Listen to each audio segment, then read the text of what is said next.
What will happen in 2025? Everyone wants to be in the prediction business, but the most difficult thing to do, everybody knows that, it's to predict the future, unless, of course, you're calling from the future. And this week, I'm in Australia, and I'm literally calling you from the future. I've got the beach behind me, and the car here has a steering wheel on the other side than the car that I typically call you from. In fact, if you are new to the CarCast, stop everything that you're doing right now, subscribe to the link down here. It's free, and as a subscriber you're going to get access to awesome resources like our user guide if you want to be a better executive, as well as our AI fact sheet that has all the stats from the data and AI industry so you can be a better executive with that information. All right, what's up with this magazine here?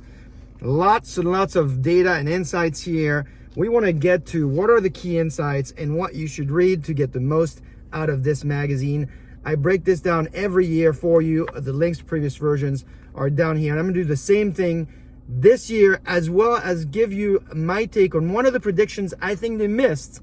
So if you wanna catch that, you're gonna want to stay all the way to the end of this CarCast. So how should you read this? There's 126 pages here. That's a lot of content. In the past, I would have told you to start at the end so you get access to all the summaries, if you will, or maybe even start at this page here, the calendar view, because typically this is where it's got a lot of information. But I'll tell you, this year, I wouldn't do that because the Economist is claiming that there's not a lot of events, like sports events or big elections going on this year, so don't pay attention to that. And it's true, in this view here, there's not a lot to get out of their summary. So what I would do is I would start here.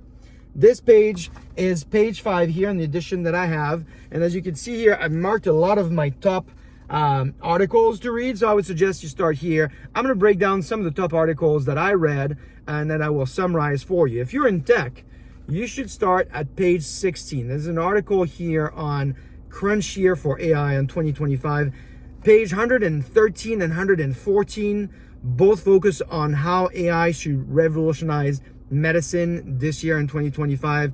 I particularly liked it, particularly the article on page 114 about the potential of cancer vaccines this year in 2025, which in my opinion, this is really something, the type of impact that we haven't talked a lot about. A lot of the articles on AI these days are about ROI of AI or maybe the scaling laws. But in fact, I think one of the most consequential changes or impacts, if you will be in healthcare and pharma. So I would really suggest you take a look at those articles. There are a few more articles on AI in the paper, but frankly, I don't think they add a ton of value. For instance, page 116 on the future of AI, I don't think the article really delivered on the promise. They talk about this idea of vision AI and world models instead of language models, which I think is a good point. But I think, again, it's missing the bigger trend, I think, that we should be paying attention in this field, which I'm going to break down for you in the second part of this CarCast. So stick with me until the end here so you can find out what it is. Second, if you're interested in what's going to happen in the economy, country by country, industry by industry, I suggest you go to page 83 and particularly page 93, as this is where you'll find a lot of the insights, I think, like page 93 here, this page that has the world in numbers, particularly in industries. I think that's where I got a lot. I might have read it 2 or 3 times myself because it's got information about where the economy is going to grow. For instance, this year, global GDP is expected to grow 2.5%, but you'll learn that North America is expected to grow anywhere between 1.4 to 1.7, depending on the country, if it's Mexico, Canada, or America. But you'll also find out that countries like India, Vietnam, or the Philippines will grow at rates that are more than 6%. China is expected to stick at 4.8%, which is 5%, but still higher than most other geographies that you might be keeping an eye on. Argentina, the president of Argentina has a section here, and they talk about the GDP is expected to be one of the fastest, in fact, the fastest growing economy in Latin America this year at 4.3%. In the Middle East and Africa, Libya's economy is set to grow at 9%. And it might surprise you, the fastest economy in Europe is in fact not French. It's not France this year. It is Poland. And so I'll let you take a look at that. Now, speaking of France, this year, the UNESCO has a global forum on AI in February, and yes, it is hosted in Paris, and yes, you might find me there, so DM me if you want to connect in real life there. The UN also named 2025 the year of quantum. That's right, quantum is 100 years old, so it's a technology we've been talking a lot about all the way back to Max Planck and Einstein and Niels Bohr and Paul Dirac and many, many more. So take a look at what they're saying here about quantum. On the industry side, some fantastic stats you'll find as well here on the section I keep telling you about, page 93. IT spending expected to rise to 3.6 trillion, so that's an 8% growth. About 30% of large American firms invest more than $10 million in AI, and that's up from 16% last year. So that's almost a 2x, right, from 16 to 30%. The Economist also quotes Gartner that says that only 30% of Gen AI projects will pass the POC, the proof of concept stage.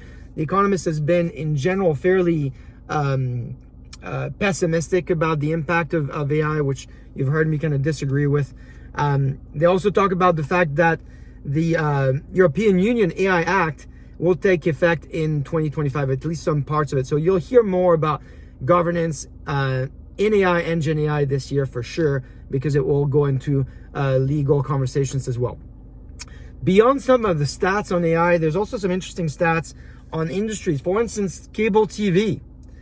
In 2025, 72% of all American households will either cut the cord or will never have had one.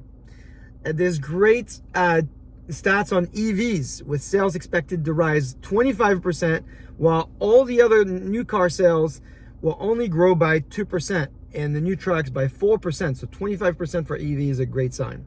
There's a lot more in this magazine, sections like what ifs, for instance, which allows you to kind of pause and think about how you'd handle a probable or improbable scenario in the economy or in technology. There's an explainer on Moore's law and its opposite, the E-room law, in drug discovery. It basically describes how drug discovery is in fact becoming more expensive and slower over time, despite the advances in technology. And that's until, of course, the Economist sees the impact of AI on how it affects medicine. It could double productivity in R&D. It could reduce failure in phase 2 trials by 20%. Just to give you a sense, that could save nearly $450 million in a single drug development. So in my mind, like I said earlier, this is a massive, massive impact that we tend to not talk a lot about. You'll also find a great article on the real limits of AI. Now, everyone's got to have an article about the scaling laws of AI, and I didn't find that the Economist here provided a new perspective. For instance, on page 109 here, where they talk about moving beyond the hype, the author starts well. In fact, they describe that the future takes a long time, which you've heard me talk about a lot before. They remind us that it took 20 years for less than a quarter of farmers to adopt tractors in the 20s when they were invented, that it took a decade for significant impact for people to embrace the internet. But I wish that the Economist had gone a further step to ask more of the right questions. Questions like, is it fair to compare the tractor to generative AI? Don't think it is. In what ways is the internet similar to generative AI? Because beyond the common limitations related to the cost of infrastructure, the stress on the energy grid, which are very real and very important, we're forgetting to talk about this idea of data and the limitations around data. It has been stated that we will run out of data to train our models in 2028, so in 3 years from now. And yes, we have talked about synthetic data as a remedy, but I think we're missing the larger point on this data question. The question I think we should be asking is, how much of our most valuable data is in fact captured? I don't know if you remember this, but some 8 years ago on the keynote at the DataWorks Summit, I shared that 1% of the data we produce is in fact captured. So the question I think we should be asking is, how much of our most valuable knowledge is in fact available to train our models on? And I think we need to start thinking about these models which is where the article on thinking about the future of AI was going with vision models. I think we got to go a step further.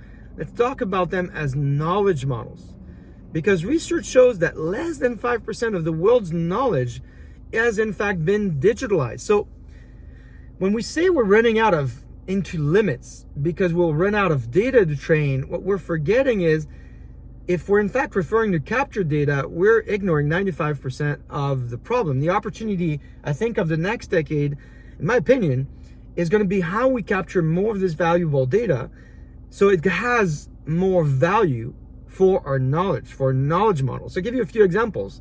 Thoughts and practices. If you're in the enterprise, every day, these practices are locked in your employees' brains and they haven't been documented or recorded entirely. So this is a hard one to solve. Of course, there are companies that are focused on that today, from meeting recordings or neurotechnology, the BCI software. BCI is brain computer interfaces, or neural data understanding. That's a great way to get to what's in fact not being documented, what's inside our brains. But if you take a simple example like books, for instance, some 10 years ago, the Google Books projects claimed that we had digitalized 15 million books, and at the time it was 12% of the books ever published. Now let's say that this project now has digitalized 50 million books, and if the supply stayed the same, which we know it hasn't, that would still be about 40% of everything that's ever been written. So a large portion of our knowledge today is simply just not documented. So yes, when we see that the electricity used to train ChatGPT-4 is 50 times more energy than it was using the model before, that is really something that we need to go out and solve. But if we talk about the limitations of AI as just the scaling laws, and we just focus on infrastructure and energy consumption without talking about the data itself, we're missing a huge part of the picture. And even if we talk about data, if we don't talk about the fact that very small portion of the data is in fact digitalized at this point, we're really missing kind of the opportunity that we have in front of us. So we need to land, in my opinion, in a place where we talk about models, not just as language models, not vision models, not world models, but as knowledge models, which I think The Economist this year missed the opportunity to talk about and kind of fell into the trap of yet another article on scale laws. So let me give you another simple example.